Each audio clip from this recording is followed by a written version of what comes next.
يا مساء الفل والجمال على الحلوين. النهارده هنبتدي مع بعض فيديو جديد. احنا اتكلمنا في الفيديو اللي فات عن صحتنا كسيدات واهتمامنا بنفسنا، وان احنا لازم ناخد بالنا من نفسنا ومن صحتنا.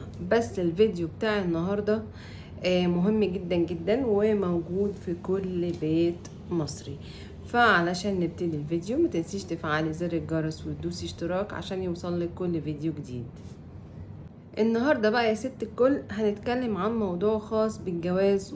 من قديم الأزل معروف إن الناس اللي بيكون معاها مبلغ من المال لما ولادهم بيكبروا بيبنوا لهم شقق وبيبنوا لهم بيوت، بيبقى مثلا فوقيهم عمارة مع بعض. أهم حاجة إن ولادهم بيكونوا عايشين معهم. أحب أقول لكم إن السكن في بيت العيلة من أسباب الطلاق اللي احنا شايفينه في مجتمعنا ده. فاحنا هنعمل ايه بقى لو فرض يعني حتما ولا بد ان انا اسكن في بيت العيله، لان في شباب كتير ما عندهمش شقق وما بيبقاش قدامهم غير الشقه بتاعه بيت العيله. انت كست هتسكني عادي في بيت العيله، بس كل اللي هتعمليه في حياتك ان انت هتكوني قافله عليكي بابك. تمام. عندك العزومات هتنزلي معاكي جوزك، في عزومة هتنزلي معاه، مفيش عزومة مش هتنزلي معاه. دي أول حاجة. تاني حاجة ولادك أهم حد في أسرتك. لو انتي صحتك يا دوبك على قدك، ولادك هم أولى حاجة بخدمتك. ما تروحيش ولا تيجي وبتقعدي في بيتك تربي ولادك، لأن الولاد دولت هم الأساس وهم الاستثمار في الأسرة كلها. التجمعات العائلية من غير الأزواج بتعمل مشاكل كتيرة، بتعمل مشاكل كتيرة وبتوصل الموضوع للطلاق. علشان كده مفيش احسن ان انتي تعملي حدود ما بينك وما بين اهل الزوج، سواء كنتي ساكنة او في بيت عيلة او ساكنة برا بيت العيلة. يبقى اول نقطة اتكلمنا فيها ان انتي هتعملي حدود، وانك هتعيشي تربي ولادك وطلوعك ونزولك هيكون مع جوزك بس. النقطة التانية دي بقى مش للستات، النقطة دي للرجالة، لان في رجالة كتير بيمتازوا بالغباء. ايوه بالغباء. هقولك بقى ليه. انت دلوقتي عارف مامتك كويس جدا، وعارف طباعها وعارف طباع اهلك كويس جدا. تمام. ومراتك اكيد طبعا قضيتوا مع بعض فترة خطوبة وعرفتها، او حتى لما اتجوزتها عرفت ان هي فيها طباع كذا وكذا وكذا. الراجل الصح هو اللي لازم يكون دبلوماسي. ازاي هيرضي امه واخواته وهيرضي برضو مراته؟ ازاي؟ هقولك ازاي. دلوقتي انا عارف ان مامتي فيها طبع كذا وكذا وكذا، مثلا طبع ان ايه، ان بتحبني ان انا اكون مقتصر جدا في الماديات مع مراتي. اوكي، هات لمراتك اللي هي عايزاه، بس ما تروحش تقول لمامتك. تمام. مثلا مامتي اتكلمت مثلا كلمة مش حلوة او غلط في حق مراتي، انا ما اروحش اوصل لمراتي ان اهلي بيقولوا عليكي، لان ده برضو بيشحن النفوس من بعضها، وسنة مع التانية مع التالتة بتلاقيهم وصلوا للطلاق والمحاكم. فعلشان كده في اول نقطة انت لازم تكون دبلوماسي مع مامتك ومع اختك. يعني مع مامتك ومع مراتك، يعني مامتك ليها اسرار ومراتك كمان ليها اسرار. مثلا النهارده يوم جمعه او كده، بس انا اهلي في البيت كل عيلتي ما بتحبنيش اخرج مراتي، ما تخرجهاش. ما تتكلمش معاهم ان انت اصلا هتخرجها. ما تتكلمش معاهم، ما تقولهمش انا هخرج مراتي. خلاص انزل، انزل واعمل نفسك رايح مشوار، وهي تنزل تعمل نفسها رايحه مشوار، وتقابلوا بره واخرجوا بره. بس لازم تكون معرف مراتك طباع مامتك واخواتك، ولازم تكون معرف مامتك طباع مراتك، الحاجات اللي هي بتحبها واللي ما بتحبهاش. بس طبعا ما فيش ام بترضى بان ان دي طباع مرات ابني وكلام من ده. لا، الام تقول لك اذا كان عاجبها مش عاجبها بالسلام. لا طبعا انت لازم تعرف مامتك، مثلا تقول لها فلانه يا مراتي بتحب كذا وكذا وكذا، فبلاش معلش تتكلمي في الموضوع ده. الدبلوماسية في المعاملة مطلوبة من الرجالة، لأن في رجالة كتير بتبقى عاملة زي يعني الستات، بيروحوا يوصلوا كلام لأهليهم ويجيبوا كلام من عند مراتهم، يروحوا يوصلوا كلام. ما كل ده غلط. ما هو انت كراجل عايز تحس انك مرتاح نفسيا ومرتاح ذهنيا وعايز تنزل شغلك مبسوط، افصل ما بين البيوت. من ناحية ايه؟ مش من ناحية بقى افصل ما بين البيوت بقى ما يعرفوش بعض، لا، من ناحية ان انا لازم اكون لساني ده ملتزم بيه، اعرف ايه اللي ممكن يتقال وايه اللي ممكن ما يتقالش. ما هو ده يا جماعة، ما هو ده يا جماعة اللي بيوصل للمحاكم. ما هو انت لو ما كنتش دبلوماسي مش هتعرف تعيش، مش هتعرف لما تطلع بيتك تاكل اكلة كويسة، مش هتعرف قبل ما تنام مراتك تقول لك كلمتين حلوين. ما انتوا دايما بتطالبونا ان احنا مزاجنا يكون حلو ونكون شبه مش عارفة مين وشبه مين، وفي الاخر انتوا اصلا يعني ما بتريحوش حد. يعني ما انت اصلا ما بتريحش مراتك، بتطبخ، بتغسل، بتودي دروس، بتجيب من دروس، بتذاكر، بتودي مشاوير، بتودي الدكاترة، بتسفر، بتفسح. طيب كل ده بتبقى دايما محتاجة كلمة طيبة منك. فطبعا عمليات الشد والجذب جوه البيت دي بسبب الاهل، دي حاجة اصلا المفروض تكون خلاص من قديم الازل اتحلت. لكن للاسف احنا لغاية دلوقتي احنا في سنة 2000 كام، داخلين على 2026 وهي برضو ما اتحلتش. يعني معظم الحموات بيبقوا عاملين ندية مع مراتات ولادهم، وبعد كده الست بتتخانق مع جوزها وبعدين بيطلقوا، بيوصلوا المحاكم. صح؟ اه صح.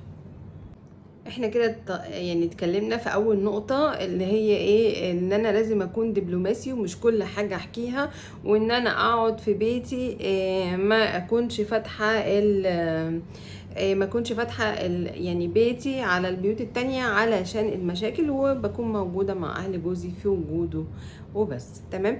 احنا نتكلم بقى للنقطة التانية، الرجالة اللي بتقعد الستات في البيوت. هل انت ملزم ان هي تديها مصروف لبس، مصروف مثلا لا قدر الله مثلا في علاج، مصروف شخص ليها وهي ماشيه، تجيب لنفسها حاجه؟ هو طبعا مش يوميا. هل انت عملت لها كده؟ لا طبعا ما عملت لهاش كده.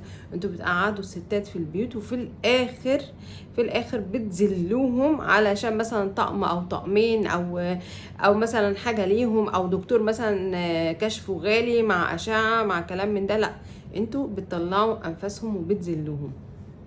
فطبعا لازم تكون حاطط في دماغك الفكرة دي. هل انت مقتدر انك تعيش مراتك وانك تصرف عليها بشكل كامل؟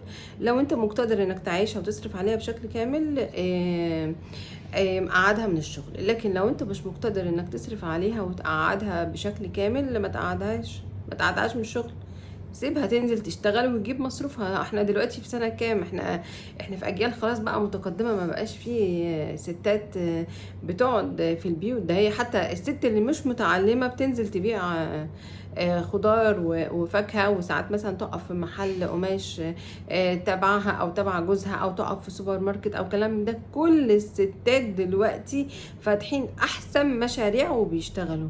فما تجيش انت في الاخر في السنوات المتقدمة وبجيل الذكاء الاصطناعي ان انت تقعدها من البيت وكمان تحرمها من مصروفها.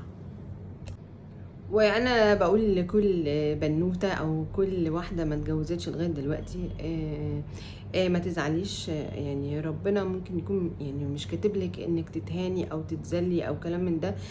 ستات كتير عايشين مذلولين عشان خاطر ولادهم. ربنا بيحبك ان انت لغايه دلوقتي ما اتجوزتيش. يعني محدش عارف انت لو كنت اتجوزتي كان ايه اللي حصل لك. كان ممكن مثلا لا قدر الله يحصل لك اي حاجه، يطلقك في ساعتها، يفضحك، يهينك، كلام من ده. فدايما حطي ان كل حاجه ربنا كاتبها، هو ربنا عايز كده. يعني بلاش في إرادة ربنا ان انتوا تعندوه. ما تروحيش لفلان اللي ده مش عارفه بيفك عمل مين عشان تتجوز، وعلان اللي بيفك عمل مين عشان مش عارفه ايه. لا، الكلام من ده بلاش. يعني تدخلوا في غيب ربنا سبحانه وتعالى، لان كل بني ادم نصيبه جايله، وانت اخد نصيبك وانت اخده نصيبك كله اخدين نصيبكم كله. يعني اصلا انا ما اخدتش نصيب عشان لسه ما اتجوزتش، لا ما تزعليش واصبري. في حاجة بقى كنت تانية عايزة اتكلم فيها، وهي ان الراجل لما بيكون مثلا ربنا كرمه وفتح عليه قوي، اللي هو ايه بيتقال عليه الراجل المليونير. الراجل المليونير ده يا جماعة بيكون طبعا حساب ربنا ليه أكبر من حساب الراجل المتوسط المادي. ليه؟ لأن هو بيكون معاه مثلا مبلغ كبير، فطبعا بيبقى لازم يطلع جزء من فلوسه ليه برضو لحساب الصدقات كلام من ده. طيب انت دلوقتي حد مبسوط وميسور ماديا، مثلا مش من حقك ان انت تعيش حياة هاي ليفل ومراتك وولادك يعيشوا حياة لو ليفل، صح؟ علشان مثلا ايه انك مثلا انا بصرف مدارس ودروس وكفاية عليهم كده، لا ما اصرفش اكتر من كده. لا، مراتك وولادك لازم يعيشوا على المستوى اللي انت عايش فيه، لان ده هيبقى حساب كبير من ربنا ليك. وللأسف 3/4 الرجالة عايشين كده ومش عاملين حساب لربنا، زي الرجالة مثلا اللي بيطلقوا مراتاتهم وما بيصرفوش على اولادهم ولا بيشوفوهم. خلاص انت نزل لك طفل في الارض، ده انت مسؤول عنه، حتى لو انت مطلق مراتك، لان كل الحاجات دي يوم القيامة انت هتتحاسب عليها. فدايما بقول دايما للراجل الريتش الغني، عايش مراتك او ولادك، مراتك وولادك او طليقتك وولادك على نفس المستوى اللي انت عايش فيه. انت كده هيتقال عليك حد ابن ناس ومحترم وحد راقي، وكمان يعني هيكون عقابك يوم القيامة مش هيكون زي الراجل الجامد عليهم ماديا. الكلمة اللي جاية دي بقى للستات. بصي بقى يا ست الكل، مش كل حاجة تجيلك حلوة لازم تقوليها. ده جوزي جاب لي كذا، جوزي عمل لي كذا، جوزي اداني كذا، كلام من ده. كل الحاجات ديت بتتنظر بمعنى ايه؟ ان انت اصلا ممكن ما تشوفيهاش تاني بسبب كتر كلامك. تمام؟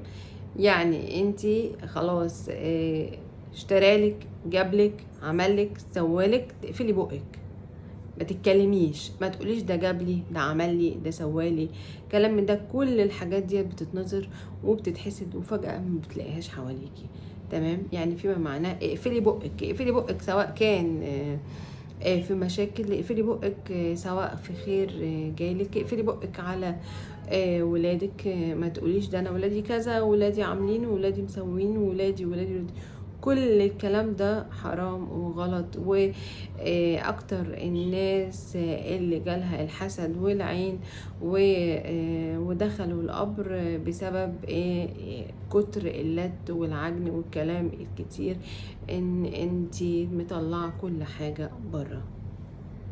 اعتقد ان انت لو كنت مع مامتك كويس واخدتها على قد عقلها، واخدت مراتك على قد عقلها، وفصلت البيوت ما بينها وما بين بعض، وانك كنت مع مراتك كلمة طيبة، وماديا ومن ناحية المادة كمان كويس، اعتقد ان ممكن 3/4 البيوت تقدر تعيش. لان المشاكل اللي موجودة في المحاكم وكلام من ده كانت سهلة جدا جدا جدا، ان هي ممكن تتقفل بكلمة بسيطة، سواء منك او منها. يعني زي انا بس ما بلومش على الراجل بس، انا كمان برضو بلوم على الست. كلمة طيبة يا جماعة حتى صدقة. الهزار، انك تهزري مع جوزك او تنزلي لمستوى عقله، او انت تطلع لمستوى عقلها، او الكلام ده يبقى فيه ما بينكم لطف في المعاملة ولين في المعاملة. اعتقد ان المحاكم دي كانت ممكن نص القواضي، بلاش 3/4، نص القواضي كان زمانها اتلغت.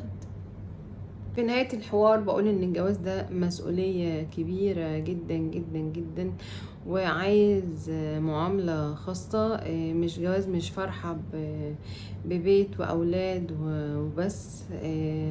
لا، ده عايز دبلوماسية في المعاملة، وعايز فكر، عايز راجل بيفكر، وعايز ست كمان قصاده بتفكر. مش عايز حد طيب، ولا عايز حد أهبل، ولا عايز حد على نياته، لأن الطيب والأهبل والساذج واللي على نياتهم دولت إن شاء الله بيروحوا في هناك بعيد. فاتمنى الكام نصيحة الصغيرين دولت اللي انا قلتهم تاخدوا بيهم. ويا جماعة ما تنسوش تفعلوا زر الجرس وتدوسوا اشتراك.